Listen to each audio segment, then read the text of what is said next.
राज्य सरकारच्या नवनियुक्त मंत्र्यांच्या शपथविधी सोहळ्यानंतर कॅबिनेट मंत्रीपदी वर्णी लागलेले ॲडव्होकेट माणिकराव कोकाटे विधिमंडळाचे हिवाळी अधिवेशन संपल्यानंतर रविवारी 22 सप्टेंबरला नाशिकमध्ये येणार आहे।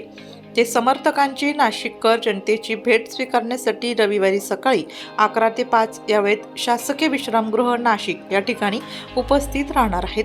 राज्य सरकारच्या नवनियुक्त मंत्र्यांचा शपथविधी समारंभ रविवारी सायंकाळी नागपूर येथे पार पडला।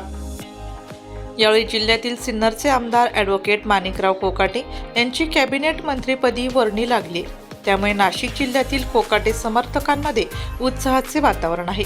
राज्य सरकारच्या मंत्रिमंडळाच्या विस्तारानंतर सोमवारपासून विधिमंडळाचे हिवाळी अधिवेशन सुरू आहे, त्यामुळे आमदार कोकाटे यांची मंत्रिपदी निवड झाल्यानंतर मतदारांचे आभार आणि नाशिककरांचे सत्कार स्वीकारण्यासाठी येऊ शकले नाही।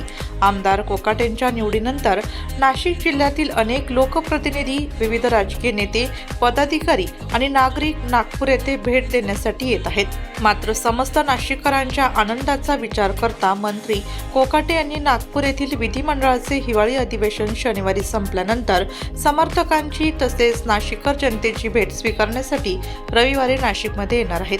त्यांना भेटण्यासाठी नागरिकांनी शासकीय विश्रामगृह येथे उपस्थित राहावे असे आवाहन माजी जिल्हा परिषद सदस्या सीमांतिनी कोकाटे आणि डॉक्टर ऋषिकेश आहेर यांच्या वतीने करण्यात आले।